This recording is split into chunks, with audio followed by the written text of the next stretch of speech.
Hello, everyone, and welcome once again to the TrainAid HQ. My name is Nick, and in today's video, we are looking at a scheme of work. So, a scheme of work is what is used by teachers and trainers to set out their qualifications. So, a scheme of work is essentially a planning document.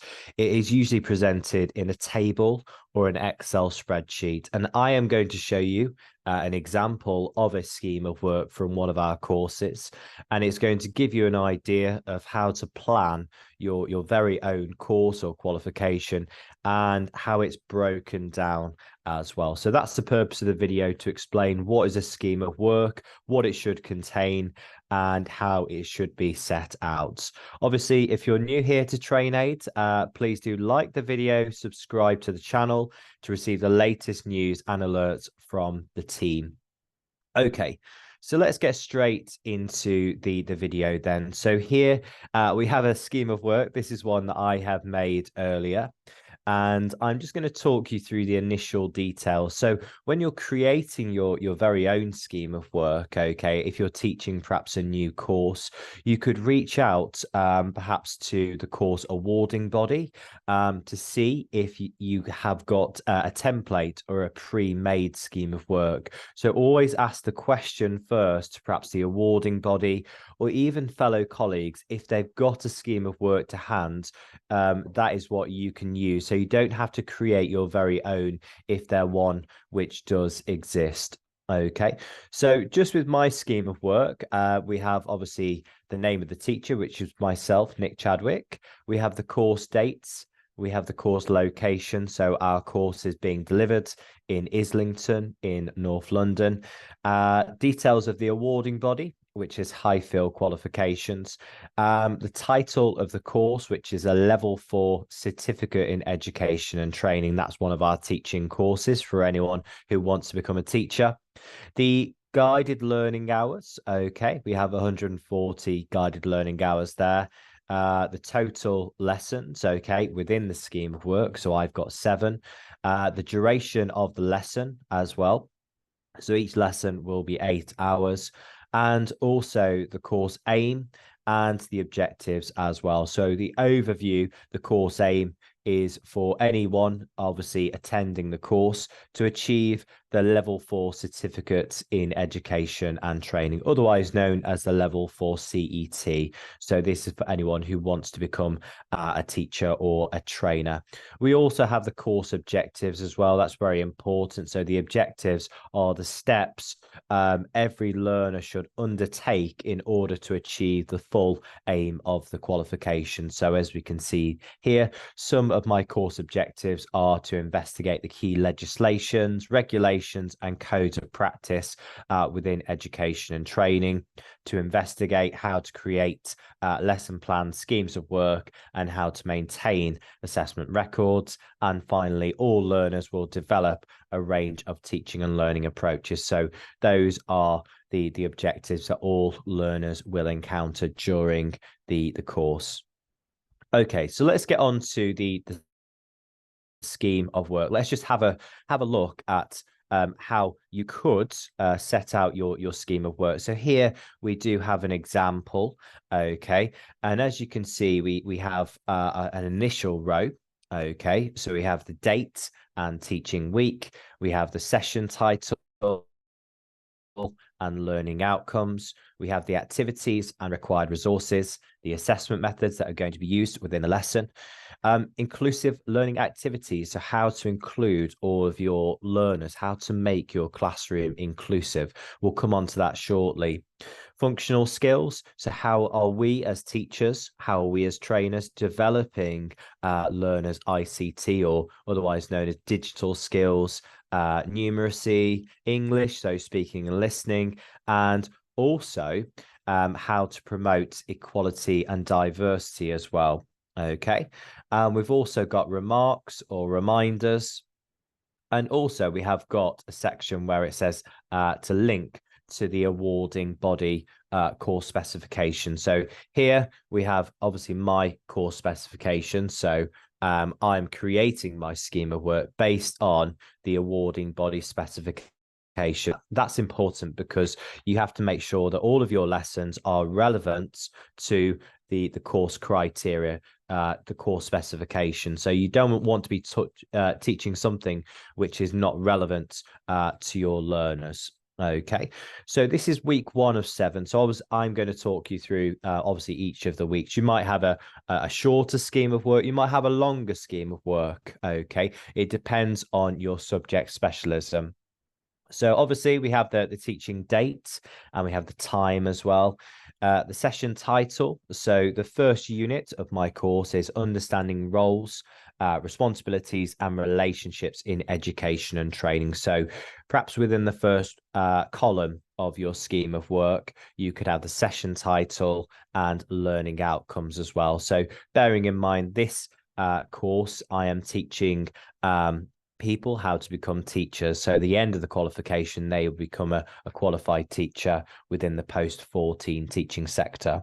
So we have the learning outcomes, so to investigate the role and responsibilities of a teacher. And learning objective 2 is to introduce the teaching and learning cycle. So those are my outcomes. The second column is activities and required resources. So here is just a reminder for myself, the teacher, to include what activities the learners will encounter. So what am I going to host as a teacher? So I am going to deliver an introduction to the course and also perhaps an icebreaker activity to get to know the learners on the course. There will also be a group work activity to discuss the roles and responsibilities of a teacher. Within a scheme of work, it's quite common to see the required resources as well. So when obviously using your scheme of work and thinking ahead about what your lessons are going to contain, it's really good to have a reminder of the different resources there. So as we can see, we've got a computer, a projector, interactive whiteboard, flip chart, and so on and so forth.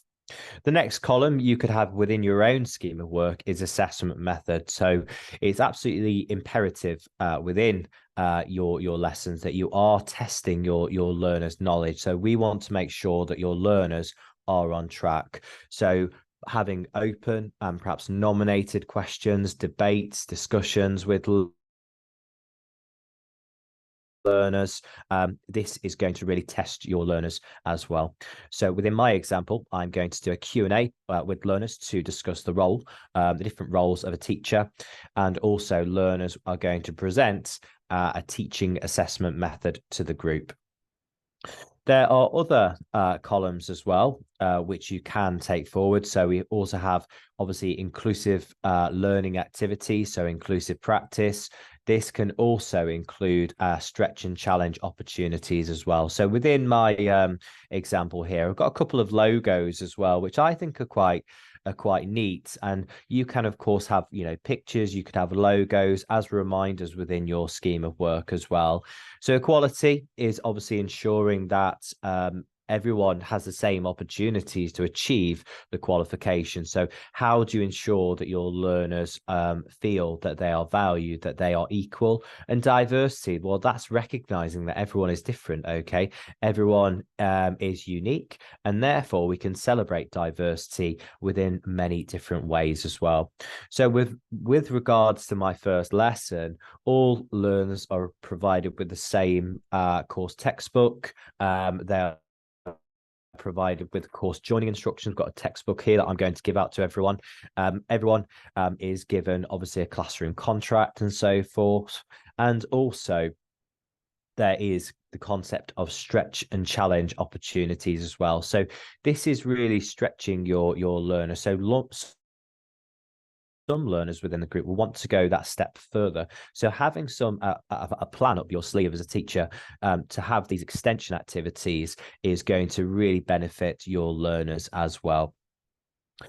The next column, just coming on to, is functional skills. So as we know, for any teacher or trainer, it's imperative that any activity is fostering, is promoting your learners' functional skills.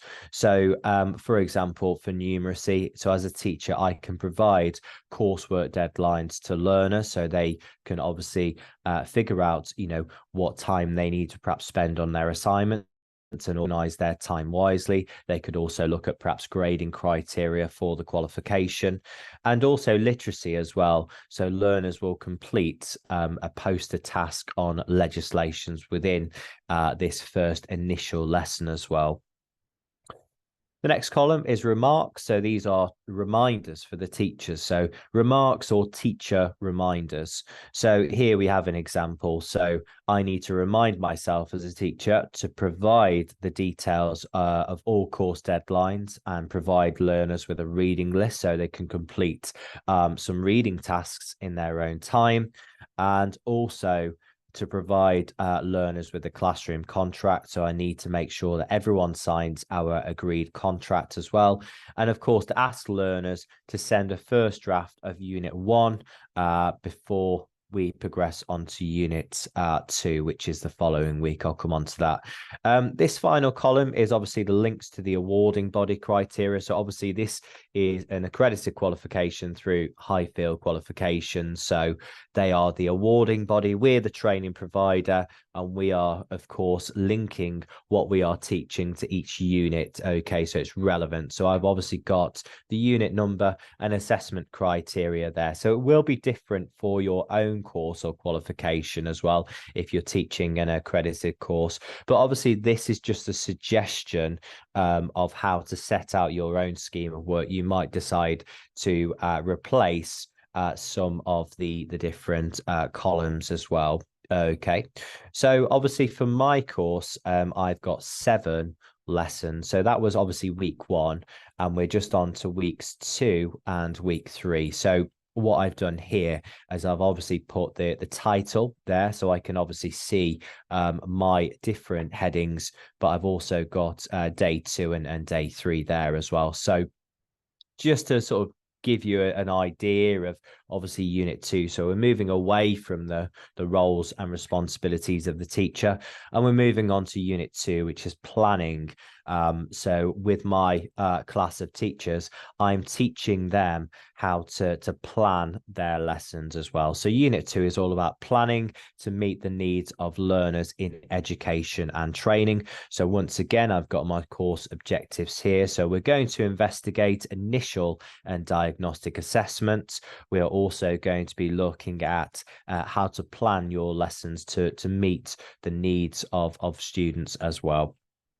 Once again, we have the second column, which is our activities. So I am going to do a starter activity of the recap of the roles and responsibilities of a teacher. So that is obviously building upon the knowledge from week 1. We are also going to ask learners to investigate how to plan lessons, and also to investigate the different types of assessment as well. Building upon last week, we've also got the assessment method. So obviously this week we're going to be doing much more Q&A, nominated Q&A. So obviously week 1, it's all about finding out the learners. Week 2, we're progressing and we know the learners by name. So I'm going to really test my learners' knowledge about the different elements of planning a lesson. Inclusion, obviously this column again, once again, we're considering all the needs of the learners. So for this activity, all learners will create a PowerPoint on the different types of assessment methods within education and training, and also a stretch and challenge opportunity as well. So this, once again, is for testing our learners. So we can obviously say to our learners, oh, who today is going to go for the stretch and challenge task or an opportunity. So you as a teacher can make it really explicit and, to stretch and challenge your learners. So for example, with this scheme of work, some learners can decide to become perhaps the team captain within the group. They could be the team leader, and that's obviously stretching and challenging their leadership skills as well. Once again, we've got functional skills. Okay, so for this week, I'm going to really test my learners' ICT skills. So I'm going to do a Kahoot quiz using learners' mobile phones. So we're starting to embed ICT and their digital skills as well. And we also have language skills as well. So this can be a speaking and listening activity. So in pairs, looking at different types of assessment methods. Once again, I've got my remarks or my teacher reminders. So these are the things I write down in advance to remind myself to say to my learners. So it can be, please make sure that you do your homework ready for the next lesson.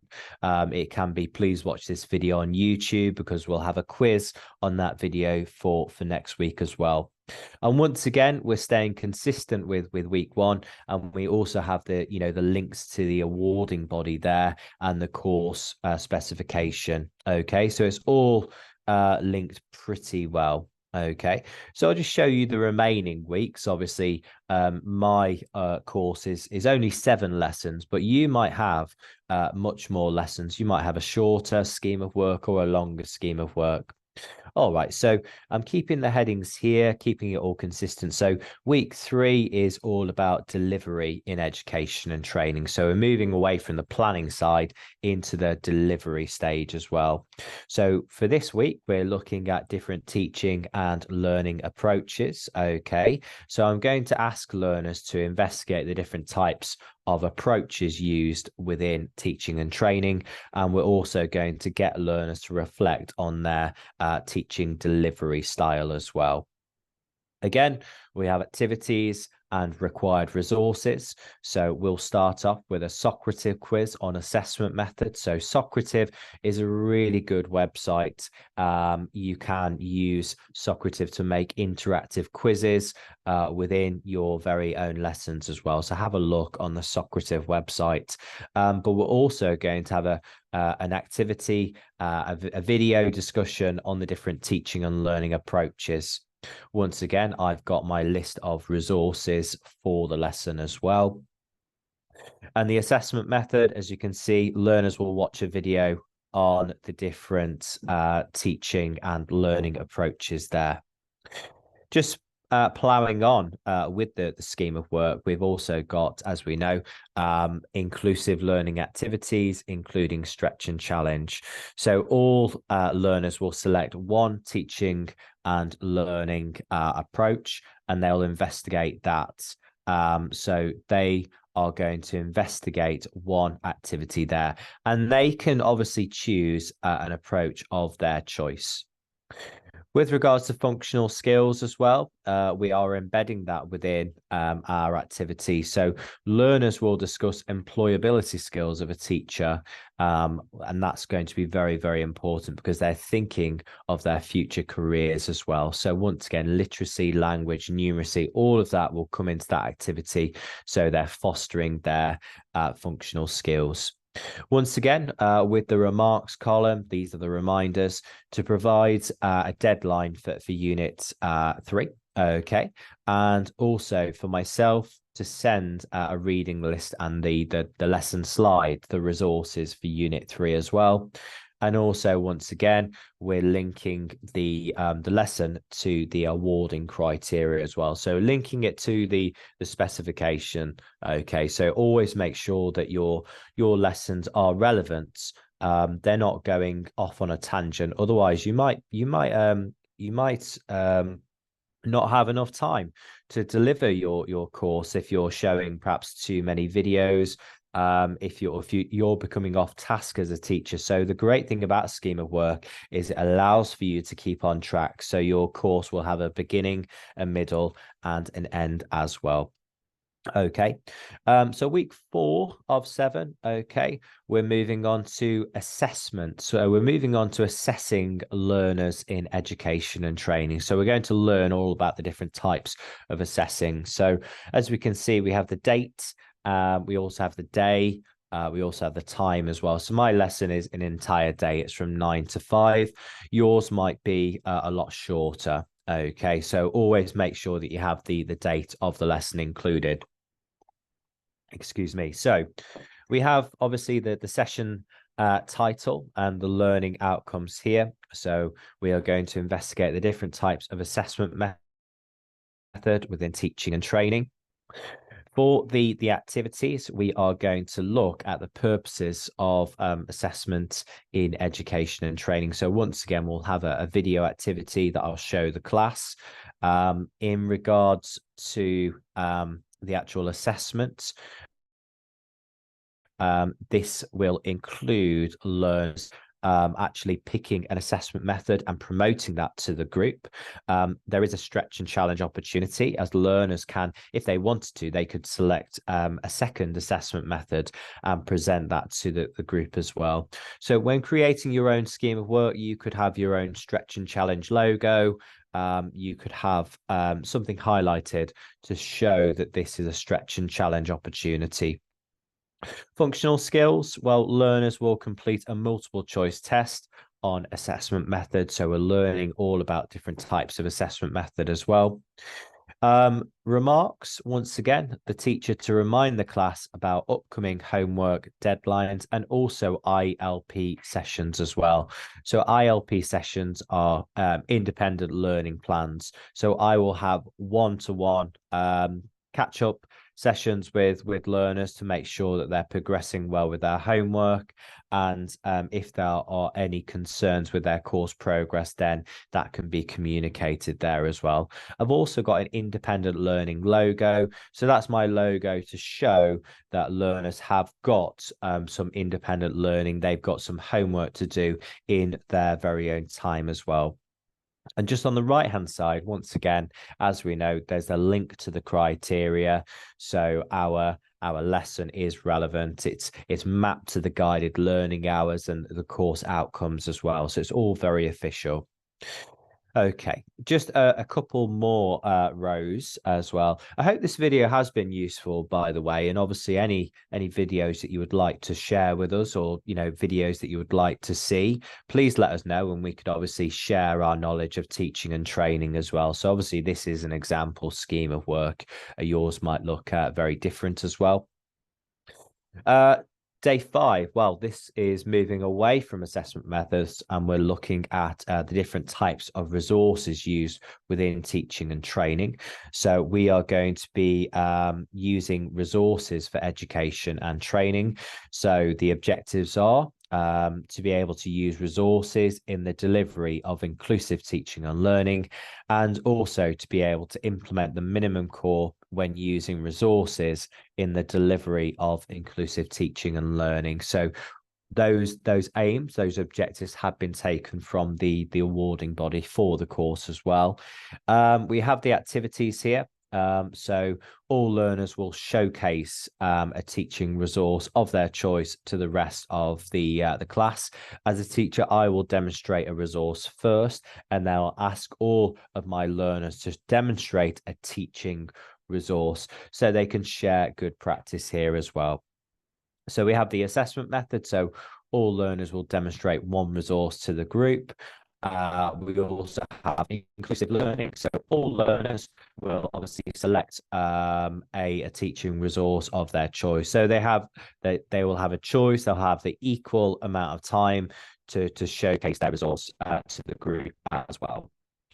Just moving on, we also have equality and diversity. So obviously learners can select their own resource, and also we also have functional skills as well. So as we know, this is going to be fantastic for language skills. So learners will come to the front of the class and they will promote their resource as well. We also have remarks. These are the reminders. So this is what I'm setting the group as well. So I've provided the class with a list of teaching resources that we showcase within the lesson, so they can obviously access their resources in their own time. And we have the link with the awarding body as well. So always make sure that your lessons are relevant here. Okay. Now this is the tail end of the scheme of work. We only have obviously 2 more sessions, day 6 and day 7, and that will be the end of my scheme of work. But for consistency, I'll just talk you through my final 2 sessions within my lessons, okay, just to see how it's set out. Obviously, day 6 here, we have the date. The session title is looking at inclusion and inclusive practice. So I am going to be investigating how to make an inclusive atmosphere. Okay, so I'm teaching my fellow teachers how to promote an inclusive and supportive environment as well. We're also going to look at the different policies such as the Equality Act within the lesson as well. We as a group, we're going to research the different factors which promote inclusive learning, and I'm going to ask my learners to present one factor to the group. We also have the resources here.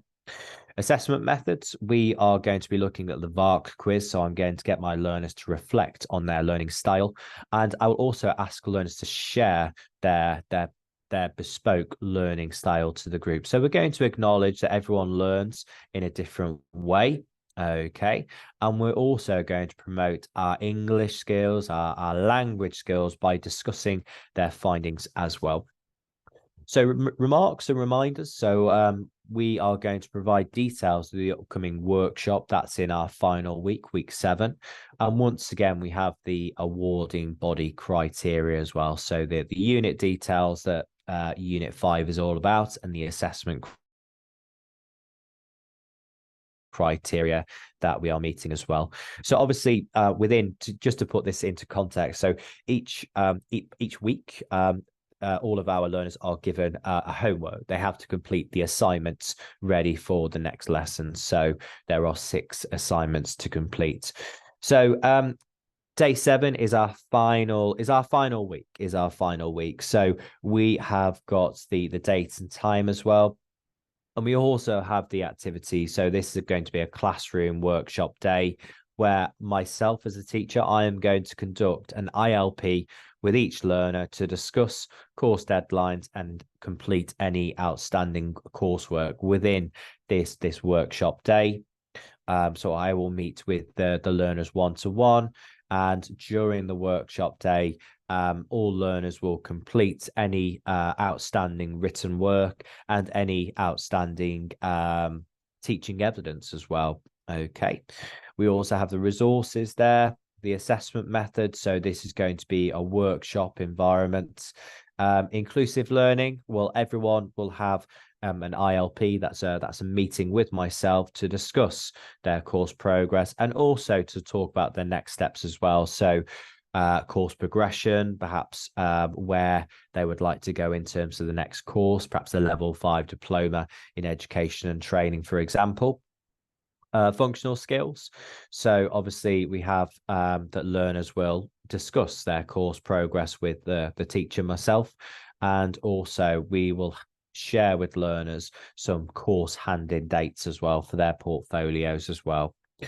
Reminders, we will of course provide the class with obviously their final deadline, and also details about future courses and employment opportunities within teaching. And once again, we've got links to the awarding body criteria there.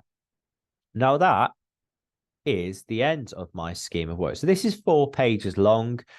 If you are perhaps working within a school or college, your course duration might be longer, and therefore your scheme of work might be longer as well. My scheme of work has been written on a Word document, so within a very simple table, but obviously a scheme of work can be written on an Excel spreadsheet as well. So really sort of find out what works for you. Okay. So with regards to the next steps, my advice is to always approach perhaps your colleague or managers. They might have a scheme of work for your course. Perhaps also, if you're teaching an accredited course, reach out perhaps to your awarding body or course provider, and they might be able to provide you with a template and some ideas on your scheme of work and how it's set out. Well, that's it for this video. This is a scheme of work, and hopefully you've been given a clearer idea of how to present a scheme of work. Okay.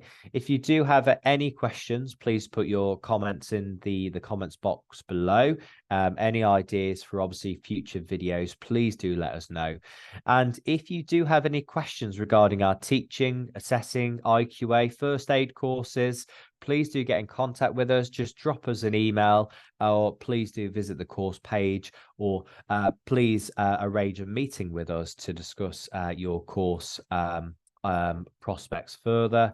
And once again, thank you for watching, and we hope to see you on one of our future courses. So thank you and take care, everyone.